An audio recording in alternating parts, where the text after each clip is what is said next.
Okay, let's start the show.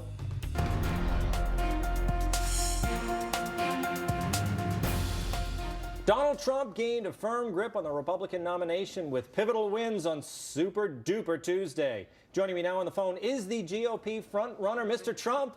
Right, Tom, are you there? I am. Congratulations on the big night, Mr. Trump. Thank you, Tom. Listen, it's over. It's done. Tell Adele to start singing, but not that Hello song. That song's horrible. But any other song but that. The race is over. Wow. I mean, are you glad that Marco Rubio has dropped out of the race? Listen, I have to tell you something. Marco, he's a great guy, but he ran a great third-place campaign. He's a third-rate politician, and I beat him soundly. I pulled his shorts down, and I spanked him, and now he's got to go home back to his native Mexico.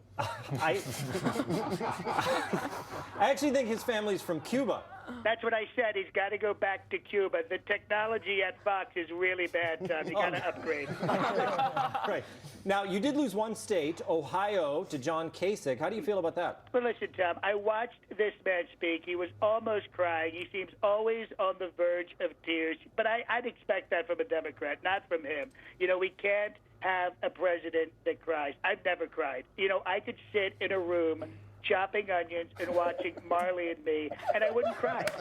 You know, Melania, the tears go on like crazy. I don't cry, not a single tear. I've never cried. And also, Tom, I don't sweat. You don't cry or sweat? No, I haven't produced any bodily fluids ever in my entire life. That's amazing. Now, you said you're not going to participate in the next debate. Do you think that's a good move? Everything I do is a good move, Tom. If I made one wrong move this entire time, I don't need to go to the debate. Not going to the debate, I'll get more press than I would if I went to the debate, which I would win anyway. In fact, I've already won. If you go online and look at the polls, I've already won the debate, and it hasn't happened yet. Oh, I'm going to check that out. Now, you've said there will be riots if you don't get the nomination. Yes. Is that something you really believe? Tom, listen, I've got to be honest. There's going to be riots, but these are going to be the best riots you've ever seen. These are going to be phenomenal riots, some of the best riots ever. You know, frankly, America doesn't riot anymore. China, Mexico, they've got all of our riots. You know, we're losing our riots to China. But I promise you, if I do not win the nomination, I will make America riot again. And these are going to be, I have to tell you, these will make the LA riots look like powder puff football. Now, Mr. Trump, you've been accused of inciting violence with your rhetoric. I mean, you know, would you agree with that? Tom, I've never, ever encouraged violence. When I said in the old days that guy would have left on a stretcher, that wasn't encouraging violence. I don't see how anybody could see that as violence. That was telling the truth. You know, in the old days, people got beat up. It happened, okay? It happened.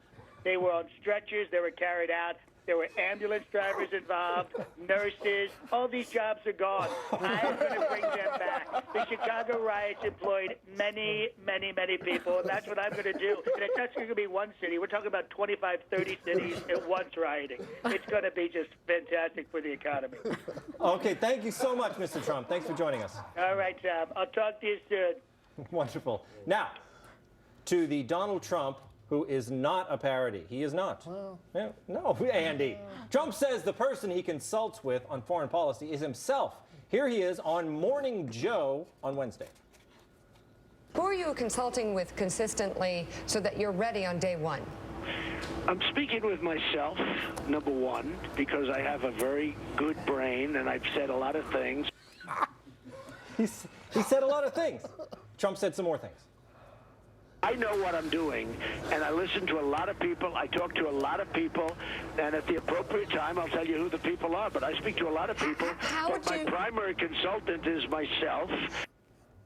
There it is. He consults with himself. Okay, look, Lou, I don't know about this question. What is this who are you talking to thing? It seems a little bit insulting to me. Who are you? As if he doesn't, as if, you know, it seems like a loaded question to me.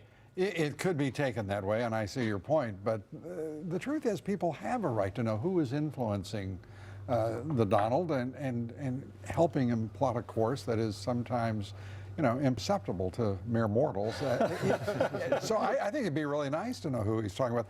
I personally, he's on with Joe and Mika so often, I assumed that they were his principal counselor. Maybe that. Maybe he should have thrown it back their way. Andy, look. Yes.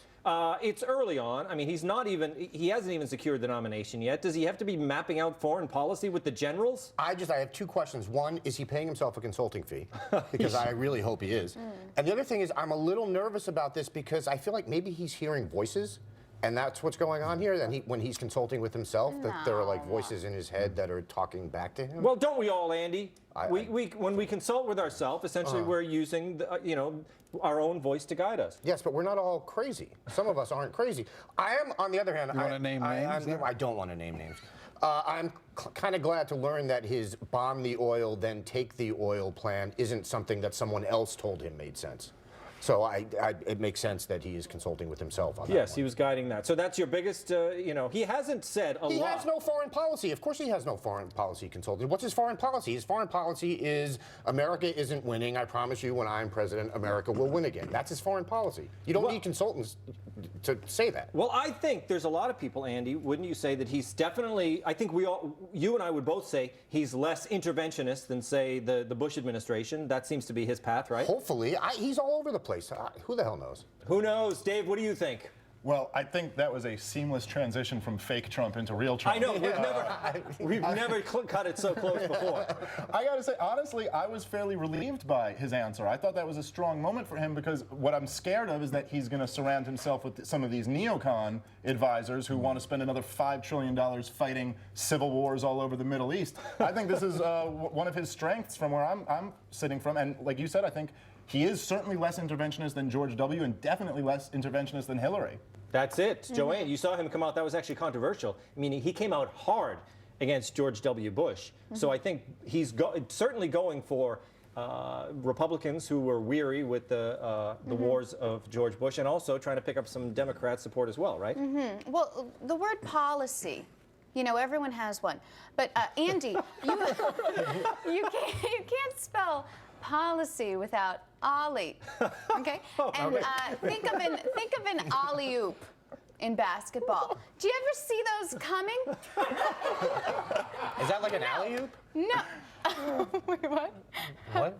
It's an ollie. Anyways, you really never see the alley-oops. No, you don't. An alley-oop coming, okay? Because it's strategy. And Trump has said before, you don't want to just give your foreign policy plans away because then your enemies Close to can the just vest. use that to their advantage. Yeah. And like he has said before, we will learn everything once he's elected president. And I look forward to learning. Didn't Richard Nixon say that once? Well, we did, He Andy. had a secret plan? Yeah, it worked out well. Look,